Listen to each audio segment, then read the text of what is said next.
प्रिय विद्यार्थियों, BA part third Hindi में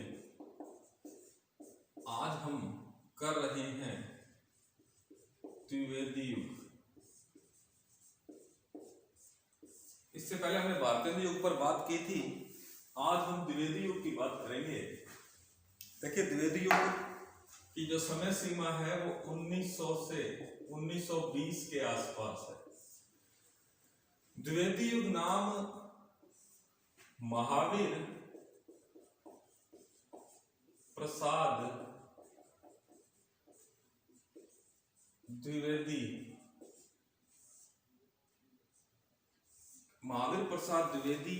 के नाम पर पड़ा।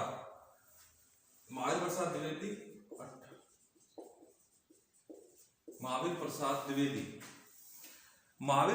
द्विवेदी के नाम पर इस युग का नाम द्विवेदी युग पड़ा।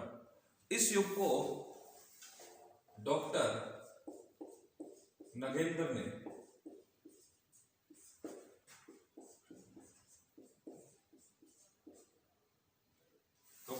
ने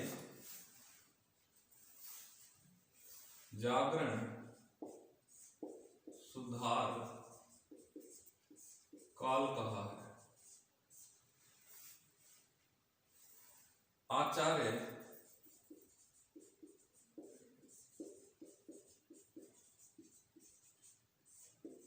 रामचंद्र शुक्ल ने इस युग को हिंदी की नई काव्य धारा कहा। हिंदी की नई काव्य धारा कहा है। गणपति चंद्र गुप्त ने इस युग को आदर्शवादी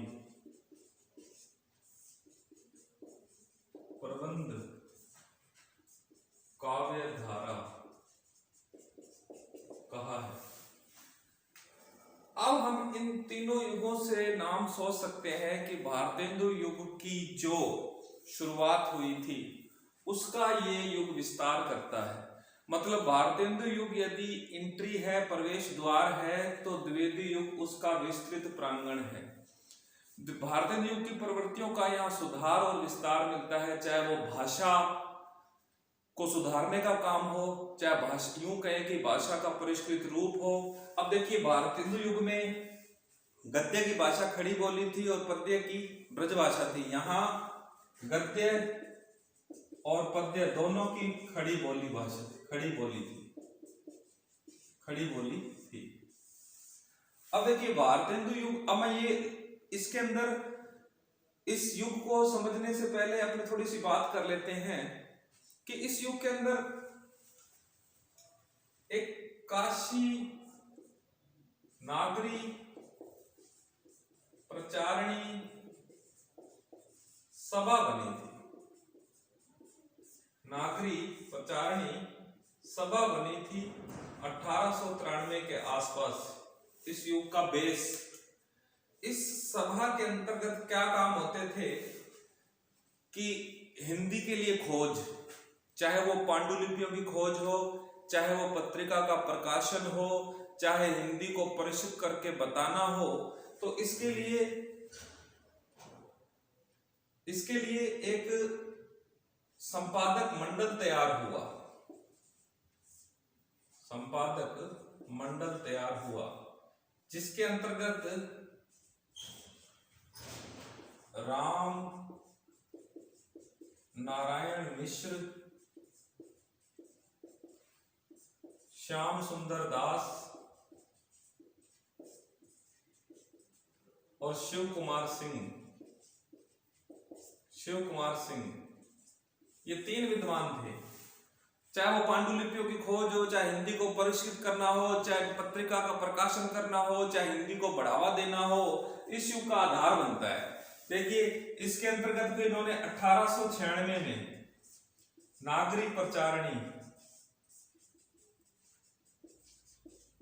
प्रचारणी एक त्रैमासिक पत्रिका त्रैमासिक पत्रिका का प्रकाशन किया। नागरिक प्रचारिणी त्रैमासिक पत्रिका का इस सभा के द्वारा, इस मंडल के द्वारा बनाया गया। और इसके अलावा 1910 में हिंदी साहित्य सम्मेलन पर्यावरण, जो हिंदी को बढ़ावा देने वाले थे। अब देखिए यहीं पर अपने बात कर लेते हैं कि एक तो नागरिक प्रचारिणी सभा बनी और इस युग में एक पत्रिका आई थी सरस्वती। सरस्वती का प्रकाशन हुआ था 1900 के आसपास। देखिए एक बंगाली संजन थे चिंतामणि घोष। कौन से घोष? चिंतामणि घोष। इनकी ये इंडियन प्रेस इलाहाबाद, मतलब इलाहाबाद में इनकी प्रेस थी, इंडियन प्रेस इलाहाबाद। यहां से इन्होंने एक पत्रिका निकाली जिसका नाम था सरस्वती पत्रिका। अब देखिए 1900 में इसका प्रकाशन शुरू हो गया। 1900 में इसका प्रकाशन शुरू हो गया। बाद में क्या हुआ, चिंतामणि घोष ने नागरिक प्रचारिणी सभा काशी, हालांकि बाद में इलाहाबाद चली गई थी प्रचारिणी सभा, लेकिन शुरुआत में काशी में थी। नागरिक प्रचारिणी सभा काशी, यहां पर इन्होंने, चिंतामणि ने नागरिक प्रचारिणी सभा काशी को सरस्वती पत्रिका के संपादन का दायित्व सौंप दिया। अब नागरिक प्रचारिणी सभा के अंदर श्याम सुंदर दास,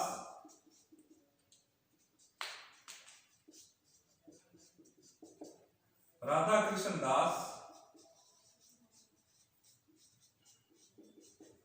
जगन्नाथ दास,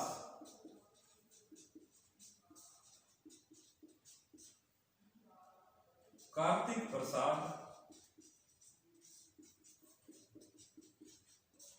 किशोरीलाल वाजपेयी,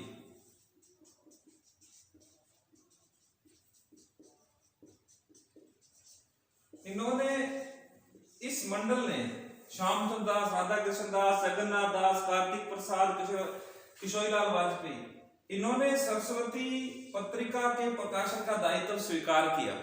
पूरे संपादक मंडल ने सरस्वती पत्रिका के दायित्व, इसके संपादन का, इसके प्रचार प्रसार का दायित्व चिंतामणि घोष से स्वीकार किया।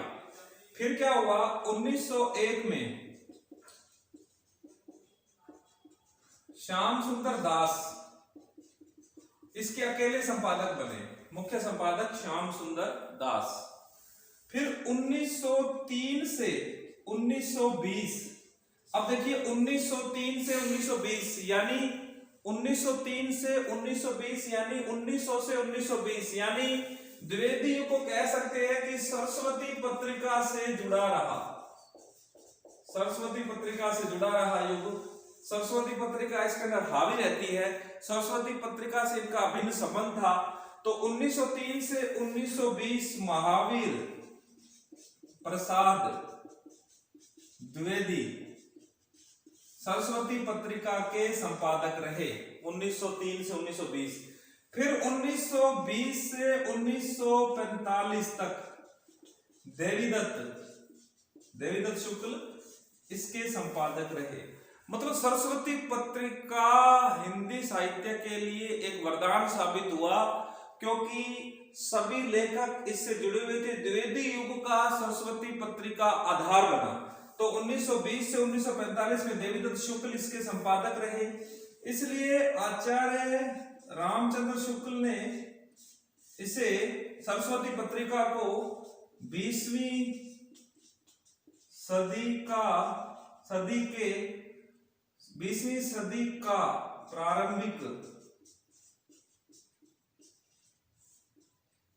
विश्वकोश, 20वीं सदी के प्रारंभ का, 20वीं सदी के प्रारंभ का